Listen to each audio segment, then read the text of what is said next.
अस्सलाम वालेकुम गाइस, उम्मीद है आप सब खैरियत से हैं। आज का हमारा नया लेक्चर है, काफ़ी इम्पोर्टेंट लेक्चर, और वो है आपके पास इलेक्ट्रॉनिक कॉन्फ़िगरेशन। इस लेक्चर में हम जानेंगे इलेक्ट्रॉनिक कॉन्फ़िगरेशन क्या होता है और बेसिक से जानेंगे, कोशिश करेंगे कि उसके शेल्स हैं उनको पढ़ेंगे और सब शेल्स क्या होते हैं वो पढ़ेंगे, ऑर्बिट्स क्या हैं वो पढ़ेंगे, और साथ ही साथ काफ़ी इंपॉर्टेंट हैं जिनको हमने वाइट बोर्ड पे एज ए नोट लिखा हुआ है। आप इसको अपनी कॉपी में पेस्ट करके वहाँ पे अपने टेस्ट या एग्ज़ाम की तैयारी कर पाओगे। तो काफ़ी आसान है और काफ़ी इम्पोर्टेंट भी। इम्पोर्टेंट इसलिए है कि काफ़ी स्टूडेंट्स को इलेक्ट्रॉनिक कॉन्फ़िगरेशन समझ में नहीं आता। तो इलेक्ट्रॉनिक कॉन्फ़िगरेशन काफ़ी आसान है। इस वीडियो में हम पूरी तौर पर जानेंगे और कुछ इसके ट्रिक्स हैं जिनमें हमें पता चलेगा कि इलेक्ट्रॉनिक कॉन्फ़िगरेशन के कुछ फार्मूला हैं, यानी फार्मूले के तहत हम क्या करेंगे, इलेक्ट्रॉन्स की अरेंजमेंट करेंगे। ठीक है, तो इंशाल्लाह चलते हैं अपने लेक्चर की तरफ। लेक्चर काफ़ी इंटरेस्टिंग है। क्या है हमारे पास, सबसे पहले हमने इसमें 2 लाइनों का एक छोटा सा डिफिनेशन दिया हुआ है कि द प्रोसेस क्या है, यानी इलेक्ट्रॉनिक कॉन्फ़िगरेशन क्या है। तो आप इसमें इस तरह लिख सकते हैं कि the process which show the position. सबसे जो बड़ी बात है वो है पोजीशन। किस चीज़ की? Position of electrons. क्या है? Position of electron in atom. एक एटम के अंदर आप उसकी इलेक्ट्रॉन्स की पोजीशन जानेंगे कि अगर शेल नंबर फैलाना है तो इसके अंदर कितने इलेक्ट्रॉन आ सकते हैं। ठीक है, तो आप उसकी पोजीशन और उनमें इलेक्ट्रॉन्स की अरेंजमेंट आपको पता होगी। अच्छा, फिर एंड और अरेंजमेंट। क्या है? अरेंजमेंट है, अरेंज करेंगे इलेक्ट्रॉन्स को, तरतीब देंगे। किनको? इलेक्ट्रॉन्स को। कहाँ पे? उनके ऑर्बिट्स के अंदर। कहाँ पे? उनके ऑर्बिट्स के अंदर हम इलेक्ट्रॉन्स को क्या करेंगे, तरतीब वाइज वहाँ पे रखते जाएंगे। क्यों रखते जाएंगे तरतीब वाइज पे? मेरा दिल तो यही कह रहा है कि कुछ भी, अगर आपके पास सोडियम या कार्बन के 6 इलेक्ट्रॉन हैं तो 6 के 6 इसके अंदर हैं, तो इसकी अरेंजमेंट की क्या फ़ायदा? यानी नहीं, ऐसा नहीं होता है। ठीक है, अगर आप गर्दन को निकाल के कहीं और पे बगल पे फिट कर दें तो वो इंसान या जानवर पता नहीं किस तरह दिखेगा। तो इसी वजह से जो आपके पास एटम है, एटम के जो इलेक्ट्रॉन्स हैं बड़ी रोल प्ले करते हैं एटम के। ठीक है, केमिकल रिएक्शन में या कहीं और पे भी। तो ये इलेक्ट्रॉन्स आपको तरतीब वाइज इन शेलों के अंदर रखने पड़ते हैं। चलें, अब शेल्स तो हैं। सबसे पहले यहाँ हम जानेंगे कि ये जो आपके पास शेल नंबर 1 है, शेल नंबर 1 है, याद रखें इस शेल का नाम है के शेल। क्या होगा? के शेल होगा। अच्छा, शेल नंबर 2 है, उस शेल का नंबर होगा एल शेल। क्या होगा? जो शेल नंबर 2 है उसका नाम क्या है? L shell. KLMN। ये इतने आसान है कि इसको कोई बच्चा भी याद कर सकता है। तो आप तो इंशाल्लाह बहुत बेहतरी से याद करोगे, बेहतरी तरीके से। तो ये होगा आपके पास एम शेल, जो कि 3rd शेल है या तीसरा शेल है। और आपके पास ये है शेल नंबर 4 जिसको हम कहेंगे एन शेल। अब तो समझ में आ चुका होगा कि शेल्स क्या हैं। शेल्स यानी इमेजिनरी लाइन है, ख्याली लाइन है, जो कि जहाँ पे इलेक्ट्रॉन घूमते हैं। अब फ़र्ज़ करें ये एक इलेक्ट्रॉन है या दोनों एक इलेक्ट्रॉन है और ये न्यूक्लियस है सेंटर में। तो ये अगर यहाँ पे घूम रहे हैं, अगर सर्कल वाइज घूमेंगे तो वो अपने लिए एक इमेजिनरी ख्याली लाइन बना रहे हैं ना, एक लाइन बना रहे हैं जहाँ पे ये इलेक्ट्रॉन क्या कर रहे हैं, रिवॉल्व कर रहे हैं। नंबर 1। अच्छा, अगर नंबर 1 जो शेल नंबर 1 है उसका नाम क्या होगा? के शेल। नंबर 2 है उसका क्या नाम होगा? L shell. नंबर 3 एम और एन। इसी तरह NOPQR, इस तरह चलते जाएंगे। ठीक है। अच्छा, अब हमें क्या पता है कि कितने इलेक्ट्रॉन के शेल में आएंगे, तो यहाँ पे जानेंगे। शेल नंबर 1 जो है वो ये है, इसके पास यहाँ पे आपके पास है, यानी पहला शेल है जिसका ये फार्मूला दिया हुआ है, जिसका क्या है, यानी 2 1s are 1 and multiply by 2 कितने होंगे? 2। यहाँ पे सिर्फ जो शेल नंबर 1 है उसके अंदर सिर्फ 2 इलेक्ट्रॉन आप पुट कर सकते हैं, ज़्यादा से ज़्यादा। अगर कम से कम आप रखेंगे तो इसके अंदर कितने आएंगे? 1 आएगा। कम से कम 1 आएगा, ज़्यादा से ज़्यादा 2 आएंगे। अच्छा, फिर दूसरा शेल है, शेल नंबर 2 है आपके पास। यहाँ पे 2 2s are 4 4 मल्टीप्लाई बाय 2 कितने आएंगे? 8। हाँ, अब पता चला ना कि शेल नंबर 2 के अंदर, जो शेल नंबर 2 है एल शेल, उसके अंदर ज़्यादा से ज़्यादा 8 इलेक्ट्रॉन आ सकते हैं, इससे आगे 9 नहीं आएंगे। और कम से कम 1 इलेक्ट्रॉन आ सकता है, 1 इलेक्ट्रॉन आ सकता है। अगर देखें पहले पे अगर 2 पूरे हो गए और एक एटम है जिसके इलेक्ट्रॉन कितने हैं, 3 हैं, यानी लिथियम प्रोटॉन, लिथियम के 3 इलेक्ट्रॉन हैं, तो पहले शेल में 2 आएंगे और दूसरे शेल में 1 आएगा। वहाँ पे 8 तो है ही नहीं, तो कितने आएंगे, 1 आएगा उसमें। और इसमें देखें 2 3 are 9, ठीक है, 3 3 are 9 और 9 मल्टीप्लाई बाई 2 18, कितने होंगे, 18। और इसमें देखें 2 4 are 16, ठीक है, 4 4 are 16 एंड 16 मल्टीप्लाई बाई 2 कितने आएंगे, 32, कितने आएंगे, 32। यानी पहले शेल में जो ये है इसके अंदर 2 L है, उसके अंदर 8 M है 18 और N है 32, 32 आएंगे, ठीक है। अब यहाँ तो कॉन्सेप्ट क्लियर हो गया। सबसे पहले हमारे पास शेल हैं, शेलों के ये नाम हैं और नाम के साथ साथ इनमें कितने कितने इलेक्ट्रॉन आएंगे, ये क्लियर हो चुका है। अच्छा, अब आएंगे शेल के अंदर मज़ीद सब शेल हैं, किसने कहा, यानी इसी तरह कहते हैं कि शेल के अंदर मज़ीद सब शेल्स हैं जहाँ पे इलेक्ट्रॉन्स हैं। वो शेल तो खाली एक लाइन था, एक इमेजिनरी लाइन। अब इलेक्ट्रॉन जहाँ हैं उसको क्या कहते हैं, सब शेल कहते हैं। चलिए यहाँ पे देखते हैं। जो सब शेल है, पहला शेल के अंदर कौन सा है, सब शेल है जिसका नाम है एस। और कितने सब शेल हमारे पास, जिस तरह से यहाँ हमने 4 लिख दिए, इसी तरह सब शेल हमारे पास कितने हैं, 4 हैं। और वो भी क्या हैं, हमारे पास है SPDF।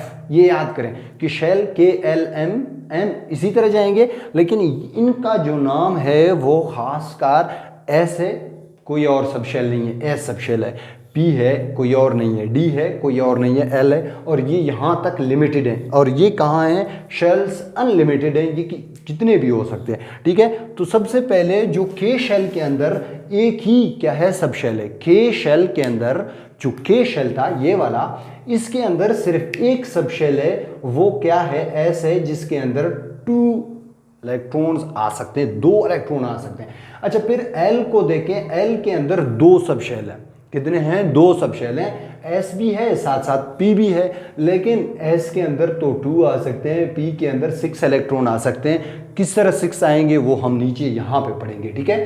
तो जो नंबर 3 है, शेल नंबर 3, इसके अंदर 3 सब शेल हैं, कितने हैं, तीसरे शेल के अंदर 3 सब शेल हैं, जिनको हम कहेंगे एस और पी और डी के अंदर 10 इलेक्ट्रॉन आ सकते हैं, यानी 10। और चौथा शेल है जिसको हम एन बुलाते थे यहाँ पे, उसके अंदर 4 सब शेल हैं, कितने हैं, 4 सब शेल हैं। एस है जिसमें 2 इलेक्ट्रॉन आ सकते हैं, पी में 6 आ सकते हैं, और इसी तरह इसमें 10 आ सकते हैं, इसमें 14 आ सकते हैं। तो ये पहला शेल है, ये दूसरा शेल है, ये तीसरा शेल है, और ये आपके पास चौथा शेल है, सब शेल है, ठीक है। तो ये क्या थे, आपके पास शेल थे, और शेल के अंदर मज़ीद सब शेल हैं, यानी और छोटे छोटे शेल हैं। अच्छा, अब उन सब शेल्स के अंदर क्या होगा, क्या होगा, ये कुछ इस तरह की बात है कि यहाँ पे जो सब शेल आपको मिल रहे हैं, इसके अंदर भी ऑर्बिट्स हैं, जहाँ पे इलेक्ट्रॉन्स पाए जाएंगे छोटे छोटे छोटे खानों के अंदर, ठीक है। तो उन खानों के अंदर उस जगह को, जिस तरह से एक सेल के अंदर न्यूक्लियस पाया जाता है, जिस तरह से आपके मोबाइल जो आप ले लें तो उसके अंदर कार्टन मोबाइल, ये एक चैम्बर के अंदर वो फिक्स आपको मिलेंगे ना, इसी तरह आपके पास यहाँ पे उन सब शेल्स के अंदर हमने कहा कि इलेक्ट्रॉन्स होंगे।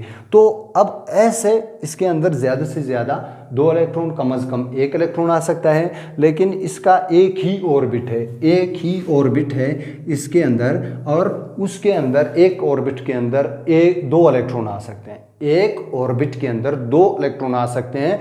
ऑर्बिट क्या हैं, ऑर्बिट सब शेल के अंदर पाए जाने वाले छोटे छोटे खाने होते हैं। क्या होते हैं, छोटे छोटे खाने होते हैं। कहाँ पे होते हैं, सब शेल के अंदर। सब शेल कहाँ होते हैं, शेल के अंदर।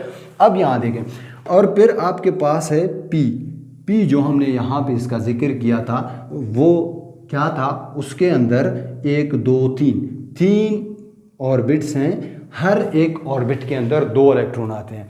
फिर आपके पास है तीसरा जो डी है, वो क्या है गाइस, वो था आपके पास, यहाँ कितने इलेक्ट्रॉन आएंगे, 10 इलेक्ट्रॉन, लेकिन इसके ऑर्बिट्स अगर देखें, खाने देखें, तो 5 खाने हैं इसके अंदर, चैम्बर हैं, खाने हैं। और फिर आपके पास अगर आप F को देखें, F क्या है, F के अंदर ज़्यादा से ज़्यादा 14 कम से कम एक इलेक्ट्रॉन आ सकता है, लेकिन ये क्या है, इसके जो सब शेल्स हैं, सॉरी ऑर्बिट्स हैं, वो 7 होंगे। ठीक है, कुछ पता चल रहा है कि सबसे पहले एटम के अंदर शेल्स पाए जाते हैं, शेल्स के बाद शेलों के अंदर सब शेल्स होते हैं, जिनका क्या नाम था, एस था, पी था, डी था, एफ था, ये 4 थे। ठीक है, पीरियोडिक टेबल से देखें तो एक एस ब्लॉक एलिमेंट है, पी ब्लॉक एलिमेंट है, डी ब्लॉक एलिमेंट है, एफ ब्लॉक एलिमेंट है, तो वो यहाँ पे शो कर रहे हैं। ठीक है, कि एस पी डी एफ ये सब शेल्स हैं। ठीक है, ये क्या हैं, ये शेल्स हैं, इनके अंदर ये पाए जाते हैं और इनके अंदर ये छोटे छोटे खाने यानी ऑर्बिट्स पाए जाते हैं। ठीक है, अच्छा, अब ये क्या होते हैं, ये इलेक्ट्रॉन्स हैं जो कि ऑर्बिट्स के अंदर पाए जाएंगे। यहाँ देखें, फ़र्ज़ करें आप क्या कर रहे हैं, आपको इलेक्ट्रॉन्स कहाँ पे रखने, एक एटम के अंदर, किसके अंदर, सोडियम के अंदर। उससे पहले यहाँ पे देखें, सबसे पहले अगर आप फिल कर रहे हैं तो आप क्या इस ऑर्बिट को फिल करेंगे, नहीं, इसको फिल करेंगे नहीं। जाहिर सी बात है, हमें दिया गया है कि सबसे पहले एस है, फिर डी है, फिर डी है और फिर एफ है। अब इसके लिए बुक ने हमें, जो साइंटिस्ट थे उन्होंने हमें एक छोटा सा फार्मूला दिया है। क्या दिया है कि सबसे पहले आपको क्या करना होगा, एक एटम के अंदर आपको ये इस तरह जो सीधी लाइन आ रहा है, इसका मतलब है 1s जो पहला ऑर्बिट है उसको भरना होगा। क्या करना होगा, पहले ऑर्बिट के अंदर सिर्फ 2 इलेक्ट्रॉन आते हैं, यहाँ पे भी हमने डिस्कस किया था। अच्छा, फिर उसने ये कहा कि 2s को भरें, कोई भी एटम होगा तो दूसरे s के अंदर आप उसे रख देंगे।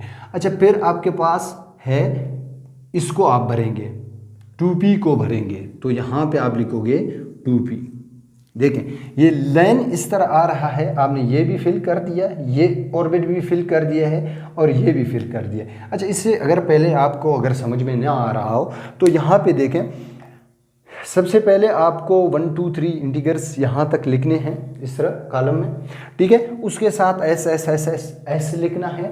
एस के अंदर 2 इलेक्ट्रॉन्स हैं तो 2 2 2 हर इलेक्ट्रॉन के अंदर एस के ऊपर आपको लिखना है। दूसरे को, फर्स्ट को छोड़ के सेकंड आपको पी स्टार्ट करना है, जहाँ तक आपने लिखा है वहाँ तक उसको भी लिखें, पी लिखना है। फिर 2 को छोड़ें, फिर 3 को पकड़ें, 3 जो है इसको 3p से स्टार्ट करके 3d से 3d 4d 5d 6d और फिर उसको छोड़ के ये वाला, यानी ये आते हैं 4 तक, मज़ीद आप इनको खींच सकते हैं। ठीक है, तो ये ट्रिक है, इस ट्रिक से आप अगर ये लिखना आपको आता हो तब आप किसी भी एटम का इलेक्ट्रॉनिक कॉन्फ़िगरेशन कर सकते हैं। लेकिन यहाँ पे देखें, फिर आपने क्या किया है, यहाँ आपने ये फिल कर दिए, ये फिल कर दिए, अब यहाँ से आपने स्टार्ट किया, ये फिल करके फिर ये फिल करेंगे, तो 2p 6 था, यहाँ देखें, और फिर आपके पास 3s 2 है, और फिर आपके पास दूसरे ऊपर से आएंगे तो 3p होगा, 3p 6 होगा, और फिर 4s 2 होगा और 4s 2। अब 3d पे आएंगे तो इसी तरह आप 3d 10, तो इसी तरह ये एक सीक्वेंस है, आप इस तरह लिखते जाएंगे। अब यहाँ पे देखें, फ़र्ज़ करें हमारे पास एक एटम है जिसका नाम क्या है आपके पास, सोडियम। सोडियम जो कि जाना पहचाना एक एटम है, इसका जो आपके पास है एटॉमिक नंबर 11 है। अगर इसका एटॉमिक नंबर 11 है, इसका क्या मतलब है कि इसके जो प्रोटॉन्स हैं, the number of protons are 11। कितने होंगे, the number of protons are 11, यानी प्रोटॉन इसके पास 11 है। समझ में आ रहा है, the number of protons are called atomic number, तो इसका एटॉमिक नंबर 11 है, तो इसका मतलब है इसके प्रोटॉन 11 हैं। और अमूमन हम ये कहते हैं कि जो इलेक्ट्रॉन हैं वो अमूमन इक्वल होते हैं प्रोटॉन के। हमारा काम है इलेक्ट्रॉन के साथ, ना कि प्रोटॉन के साथ, यानी अगर इसके प्रोटॉन 11 हैं तो इलेक्ट्रॉन भी 11 होने चाहिए। अब हम इसकी इलेक्ट्रॉनिक कॉन्फ़िगरेशन करते हैं। सबसे पहले शेल के अंदर हमें 2 इलेक्ट्रॉन्स चाहिए, ये है और ये भी है। इससे हमने ये लिखा, अब इससे हम क्या करेंगे, ये लिखेंगे। ठीक है, सबसे पहले 1s2 है, तो पहला है इस ऑर्बिट के अंदर हम 2 इलेक्ट्रॉन हमने भर दिए। अच्छा, फिर दूसरे शेल के अंदर S है, उस S को भरें, ये हमने ये भी भर दिया। अब इसमें कहता है 6 और भरें, दूसरे के अंदर 6 इलेक्ट्रॉन मज़ीद भरें। चले ये ले, हमने ये भर दिए, ठीक है। वो तो 8, पहले में 2, K में देखें 2 पूरे हो गए, L के अंदर 2 4 6 8 ये भी पूरे हो गए। अब आते हैं किस में, 3S में। 3 में कहता है कि जो S है उसके अंदर कितने भरें, 2 भरें। और साथ ही साथ क्या करना है आपको, इसके अंदर जो 3 है ये भी भरें, ठीक है। P जो 6 और भरें, चले भाई ये 6 भी भरें जल्दी जल्दी। अच्छा, अब इस जो 3P है ये हमने भरा है। 4S तो यहाँ है, लेकिन 4S को हम भरेंगे, लेकिन उससे पहले ये 3D है। लेकिन ऐसा नहीं है, हमारा जो है ये 11 है, तो 11 के अंदर सबसे पहले आपको 2S भरना है, फिर 1S2 भरना है, 2S2 भरना है, और फिर 3P6 आपको भरना है। शायद आपको दिखाई ना दे रहा हो तो इसको काट करके किसी और पेन से लिखते हैं। इसमें आपको 2 भरने हैं, 1S2, 2S2, 2P6, ये कितने हुए 10, और 3S1। ये हुआ आपके पास electronic configuration for sodium atom. और सोडियम में अब क्या हुआ कि ये तो हो गए, लेकिन इसमें कितने हैं, कितने इलेक्ट्रॉन हैं, सिर्फ ओनली 1 इलेक्ट्रॉन है 3 में, ठीक है। तो ये आपके पास क्या हुआ, सोडियम का एक एटम है जिसमें आपने इलेक्ट्रॉन भर दिए, हम आगे शायद चले गए, निकल गए। तो ये क्या हुआ आपके पास, आपने पहले शेल में 2 रख दिए, दूसरे में 8 रख दिए, ये 10 हो गए, और तीसरे शेल में आपने 1 इलेक्ट्रॉन रख दिया, ये है आपने जो रख दिया है। तो इसका यहाँ पे अब आप गिन सकते हैं कि 4 और 6 10 और 1 11। तो मैंने कहा कि ज़्यादा से ज़्यादा इसके अंदर 2 आएंगे, कम से कम इसके अंदर 1 आ सकता है। तो ये था आपके पास इलेक्ट्रॉनिक कॉन्फ़िगरेशन फॉर सोडियम। लेकिन अगर आप कैल्शियम के देखें, कैल्शियम के जो एटॉमिक नंबर है वो है 20, क्या है 20 एटॉमिक नंबर है। तो इसका भी इलेक्ट्रॉनिक कॉन्फ़िगरेशन करें। कुछ आप अपने जो नोटबुक है वहाँ पे रफ पे करें और देखें कि वाकई आपके ठीक आ रहे हैं कि नहीं आ रहे हैं, ठीक है। तो इसका क्या है 20 है, तो 20 आपके पास आप कैसे इसको करेंगे, तो इसका सबसे पहले 1S2 है, 2S2 है, 2P6 है, 3S2 है, और ये क्या है 3P6 है। जहाँ पे P आ रहा है ना वो 6 होंगे, जहाँ पे S आ रहा है वहाँ पे 2 होंगे, और जहाँ पे D आ रहा है 10, जो F आ रहा है कितने होंगे 14 होंगे। तो ये आपके पास 2। ये इलेक्ट्रॉन कॉन्फ़िगरेशन है किसका, आपके पास कैल्शियम का। यहाँ देखें 2 और ये 2 2 2 4 4 और ये 4 8 और ये 12, 8 और 12 कितने होंगे, 8 और जमा 12 कितने होंगे 20 होंगे। तो ये एक सीधी सादी इलेक्ट्रॉनिक कॉन्फ़िगरेशन है किसकी, आपके पास कैल्शियम की। तो इसी तरह आप ख़ुद से कर सकते हो कि इसके एटॉमिक नंबर इतने हैं, और फिर मज़ीद आप इस फार्मूले को लंबा करके खींचें तो आपको पता चलेगा कि हमारे पास कौन से और यानी इलेक्ट्रॉन्स किस शेल में आ रहे हैं। तो आपके लिए बहुत ही आसान होगा इंशाल्लाह।